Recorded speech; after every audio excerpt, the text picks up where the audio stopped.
Hello everyone. आज के इस वीडियो में हम इक्विवेलेंट फ्रैक्शंस पर चर्चा करेंगे।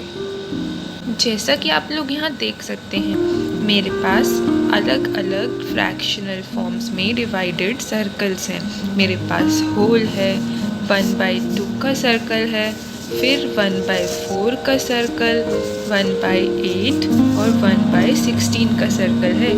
ये सभी सर्कल्स सेम शेप के और सेम साइज़ के कटे हुए हैं। अंतर ये है बस कि हमने इनको डिफरेंट फ्रैक्शनल फॉर्म्स में डिवाइड किया हुआ है। इस वीडियो के माध्यम से हम यह समझने की कोशिश करेंगे कि इक्विवेलेंट फ्रैक्शंस क्या होते हैं और किस तरह हम इक्विवेलेंट फ्रैक्शंस को बनाते हैं और पता लगाते हैं। अब हम इन सर्कल्स की फ्रैक्शनल पार्ट्स की इक्विवेलेंस देखने के लिए इन सभी सर्कुलर पार्ट्स को कट कर देंगे। जैसे ये हमारे पास 1 थे, हमारे पास होल था और इसे हमने यू डिवाइड करके हाफ में कन्वर्ट किया और फिर हमने इसे कट कर दिया।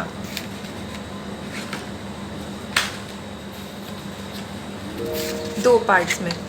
इसी तरह से हम इन सभी पार्ट्स को छोटे छोटे पार्ट्स में कट कर लेंगे ताकि हम देख सकें कि कौन सा पार्ट किसके साथ इक्विवेलेंट होता है। तो अगर हम 1/2 को देखें यहाँ पे, तो 1/2 यानी ये और ये मिलकर एक पूरा 1 बनाते हैं। 2 1/2s is equal to 1 whole. अब अगर हम इसी चीज़ को लिखने की कोशिश करें तो हम इसे लिखेंगे कैसे? 1 जिसे हम होल भी कहते हैं। अगर हम 1/2 प्लस 1/2 करेंगे तो हमें 1 मिल जाएगा। इस 1 के लिए अगर हम 2 टाइम्स 1/2 करें तो वो इक्वल है 1 यानी होल के। इसका मतलब 2/2 किसके इक्वल हुआ? 1 के। अब 1/2 के बाद हम बात करते हैं 1/4 की। तो अगर हम एक 1/4 के चारों पार्ट्स को अलग कर लें तो हमारे पास 4 पीसेस आ जाएंगे। 1/4 के 4 पीसेस। तो अब हम 1/4 से पहले 1/2 बनाने की कोशिश करते हैं। ये है 1/2। इस 1/2 को कवर करने के लिए हमें कितने 1/4s लगेंगे? दो 1/4 से एक 1/2 कवर हो जाता है। इससे हमें पता चलता है कि 2 1/4s 1/4 के 2 पार्ट्स मिलकर एक 1/2 बनाते हैं। 2 1/4s मेक अ हाफ। अब अगर हम 1/4 से एक होल बनाने की कोशिश करें तो 1/4 से होल बनाने के लिए हमें 1 2 3 और 4 1/4s लगेंगे। अगर हम 4 1/4s को ज्वाइन करते हैं साथ में तो हमें होल मिलता है। अब हम 1/4 का इक्विवेलेंस देख रहे हैं। हमने 2 बार 1/4 को मिलाया था जिससे हमें मिला था 1/2। तो क्या हम कह सकते हैं कि 2/4 इज इक्वल टू 1/2? 2 टाइम्स 1/4 को ज्वाइन करेंगे तो बनेगा 1/2। वैसे ही 4 टाइम्स 1/4 को ज्वाइन करेंगे तो हमें मिलेगा होल। तो 4/4 इज इक्वल टू 1। 1/4 के बाद अब हम बात करेंगे 1/8 की। अब हम 1/8 के पीसेस को लेंगे और इसको कवर करके बनाने की कोशिश करेंगे कि 1/8 से 1/4 और 1/2 कैसे बनता है। सबसे पहले हम 1/4 बनाएंगे। एक 1/4 को कवर करने के लिए कितने 1/8 लगेंगे? 1 2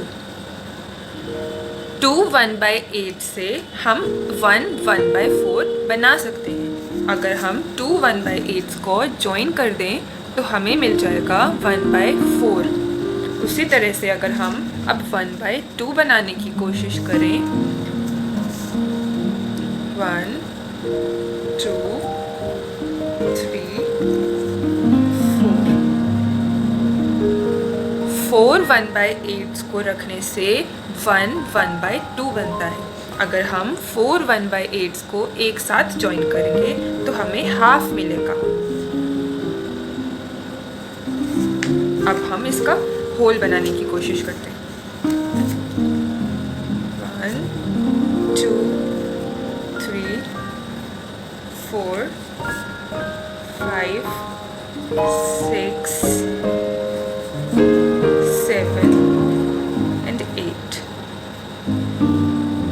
अगर हम 8 1/8 को एक साथ ज्वाइन करें तो हमें मिलेगा होल। तो एक होल को बनाने के लिए हमें 8 1/8 चाहिए।